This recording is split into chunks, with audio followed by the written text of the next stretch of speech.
Russell Crowe, welcome to 7:30. How you doing? Your depiction of the Exorcist in this film is very appealing. Did you find the character appealing? I did, actually. He was, to me, the reason to do the gig, you know. I got sent the script and had a little look at it, and it didn't necessarily, excite me completely, But then I started looking into Amorth the person, and that did excite me, So I sort of talked to the director and I talked to the producers about how we bring a little bit more of his personality onto the screen, Because as deeply serious as his job was, it's quite well documented he had this sense of humor. I also went and spent quite a bit of time in Rome. I met friends of his. I met, brothers from the same order. I met people who had performed exorcisms with him.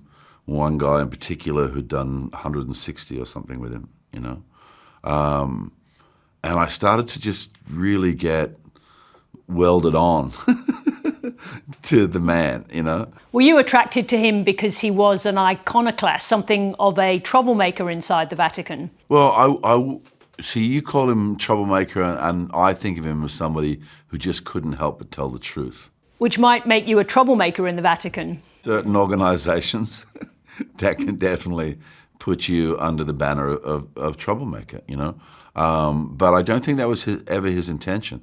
The thing that came to me really after spending quite a bit of time looking at him, it boiled down to two things: the purity of his faith and his sense of humor. Those two things. Now, he's dealing with the afflicted all the time. He's dealing with the individuals and their family who are going through the darkest moments of their life, and bringing them, hopefully, to some kind of relief, some kind of light. I was just very attracted to that, because it's such a serious gig, but at the same time he was so goofy. I really liked that combination.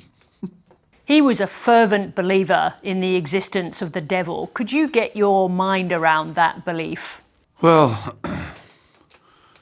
I think it is very important to point out that he was very attuned to the fact that you could be suffering very deeply from a medical condition, from a psychological condition, and which had nothing to do with the core of his job. And as we say in the movie, and is factually recorded, something like 98% of the people that came to him looking for an exorcism, he turned away because he felt the problems were solvable in a different way. Only do it because God allows it.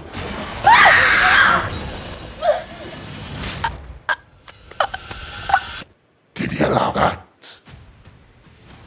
But, let's talk about this existence of the devil. Is the devil an individual?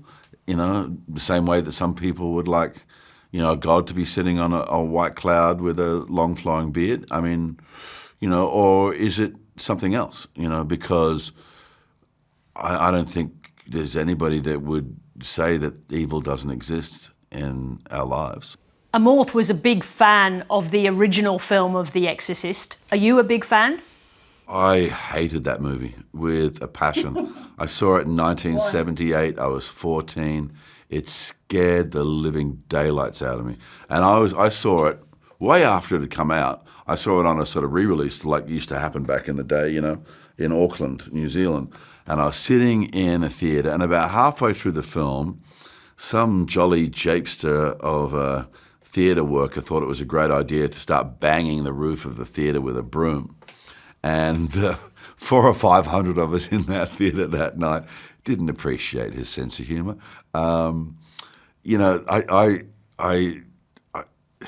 don't think anybody's gotten better than that in terms of just arresting an audience and taking them on a journey. I think it was shocking in its day, but I don't think it's lost, all of its power even now, some 50 or something years later, Amorth had some very strong views about the modern world. He didn't like Harry Potter. He didn't like yoga. He saw those things as an attack on the church. Why would he trust his story to cinema? I don't know. That's a question you would have to ask him. I think it's more that he wasn't afraid of it, that he had, put so much down and documented so much. It's 12 books, As to the yoga thing, I think you've got to also understand that the cheekiness of his humor, because what he actually said was that, you should be careful of yoga. Because if you practice yoga, it requires you to put yourself at the center of the universe. And this is a position that should be occupied by God. So just call it stretching. I mean, that's some funny shit, That's somebody with a knowing sense of humor and knowing that he's going to, get a response out of people. There are 2 exorcisms depicted in the film. Was there a consideration in the script of featuring more of those stories? Well, if you'll remember the story, one of them is not an exorcism. Very true, very true. It is just theater. This is something that has confounded all of science and all of medicine for a very long time. I call it evil. Would you consider making another Amorth film? Is there enough in his character to get you to live with him for longer?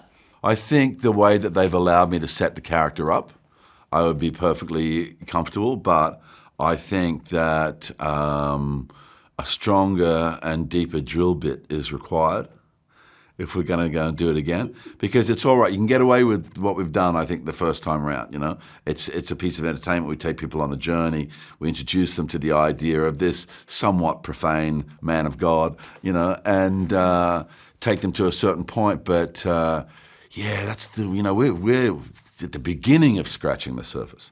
There would be, I think there's thousands of fascinating things we could uncover. I think Gabriele Amorth was very lucky to have you play him, Russell Crowe. Thank you very much for joining us. It's my absolute pleasure.